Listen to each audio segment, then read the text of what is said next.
이스라엘 자손들이 각 지파에 하나씩 12명의 정탐꾼을 가나안 땅을 40일 동안 정탐하였습니다. 과연 하나님께서 주시기로 한 땅은 젖과 꿀이 흐르는 땅이었습니다. 그런데 문제는 10명의 보고가 부정적이었다라는 것입니다. 그 땅 주민은 강하고 성읍은 견고하다라는 것입니다. 그리고 그들은 두려움에 사로잡힙니다. 그래서 그들은 이렇게 말합니다. 그 땅은 거주민을 삼키는 땅이며 거기서 본 모든 백성은 신장이 거대한 자들이며 거인인 아닥 자손들도 보았다. 우리는 스스로 보기에도 메뚜기 같다라고 말했습니다. 그러자 이러한 10명의 정탐꾼들의 부정적인 보고를 들은 이스라엘 백성들은 소리를 높여 부르짖으며 밤새도록 통곡했습니다. 이 부르짖음과 통곡은 뭘까요? 하나님께 부르짖은 걸까요? 아니면 신세 한탄한 것일까요? 신세 한탄한 것으로 보입니다. 밤새도록 신세 한탄을 한 거예요. 그렇게 신세 한탄을 하고 나서 이들이 모세와 아론을 원망합니다. 탓합니다. 그리고 우리가 애굽 땅에서 죽었거나 이 광야에서 죽었으면 좋았을 것 같다고 합니다. 어찌하여 여호와께서 우리를 그 땅으로 인도하여 칼에 쓰러지게 하려 하는가라고 말합니다. 두려움은요 전염병처럼 퍼집니다. 그래서 전쟁을 할 때 지휘관들은요 군사들의 사기를 신경을 많이 씁니다.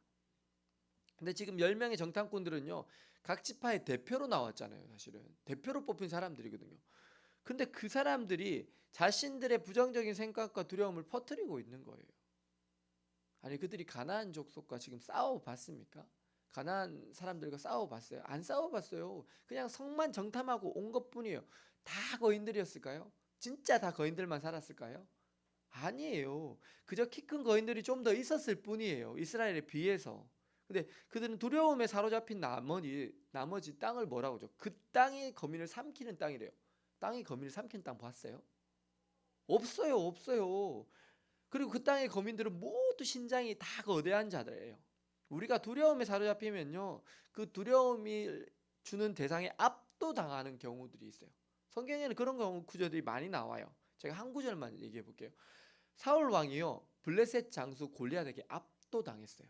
그래서 다윗이 하나님께 은혜를 받아가지고요 사울을 대적해서 싸우려고 하거든요. 근데 사울 왕이 압도당해서 한 말이 뭔지 아세요? 이렇게 말했어요. 사무엘상 17장 33절에 사울이 다윗에게 이르되 내가 가서 저 블레셋 사람과 싸울 수 없으리니 너는 소년이요 그는 어려서부터 용사임이라. 아니 어려서부터 용사인 사람이 있습니까?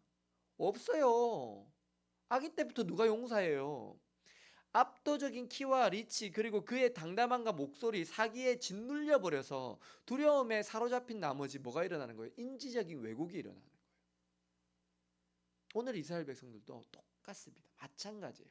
그 땅은 거민들을 삼키는 땅이라고요? 그 땅에는 신장이 거대한 사람들만 산다고요? 이건 인지적 왜곡인 거예요. 이성적으로 논리적으로 판단하는 건 중요해요. 물론 데이터를 가지고 판단해 보는 거 중요하죠.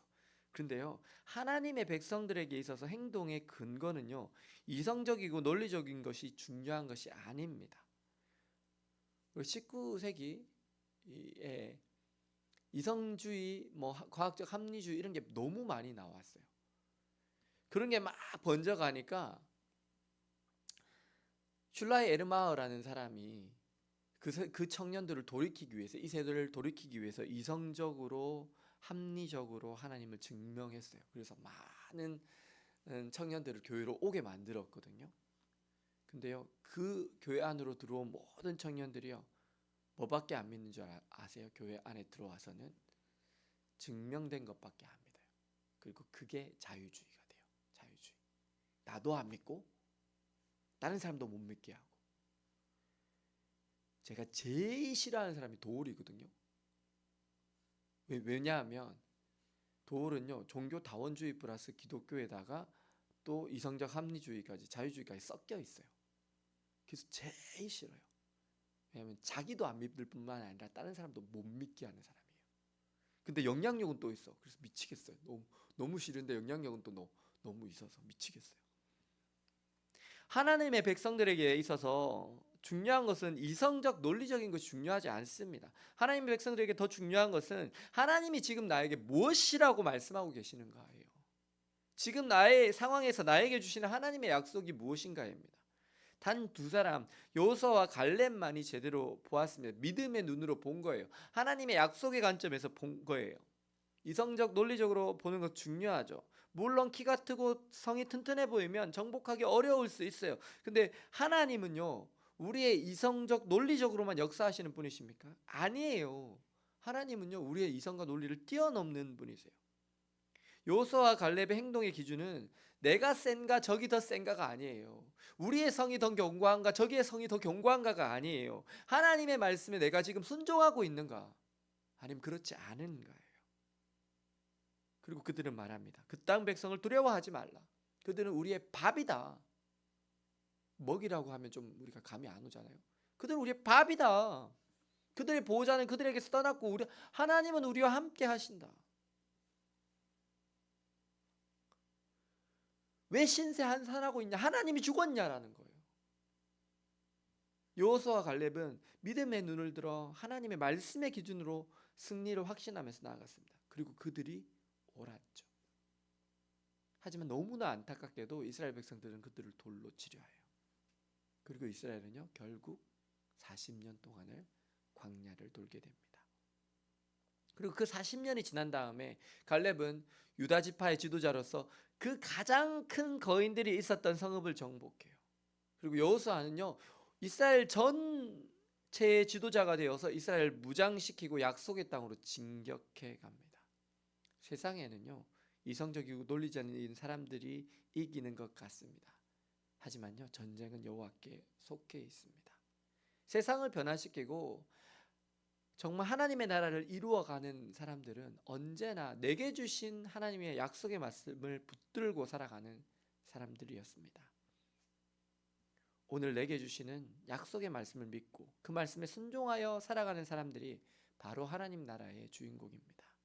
그리고 하나님은 그들을 통해서 하나님의 위대한 구원 역사를 이루어 가십니다. 사랑하는 여러분, 오늘 내가 행동하고 판단하는 기준은 이성과 논리입니까? 아니면 하나님이 주시는 말씀입니까?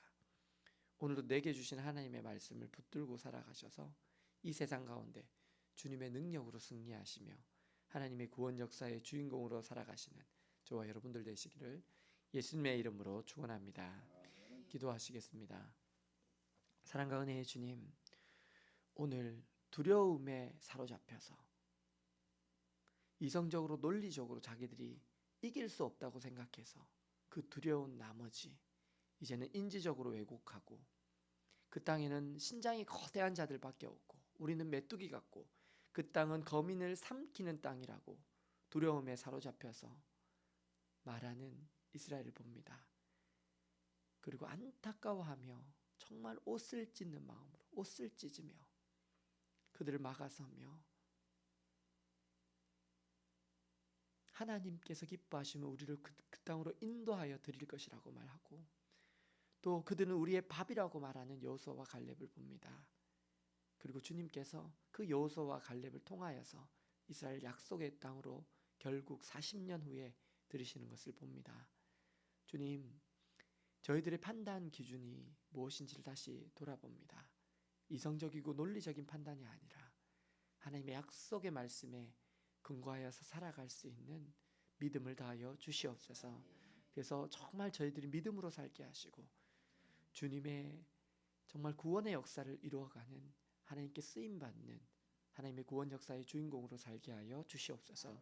예수 그리스도의 이름으로 기도드립니다. 아멘.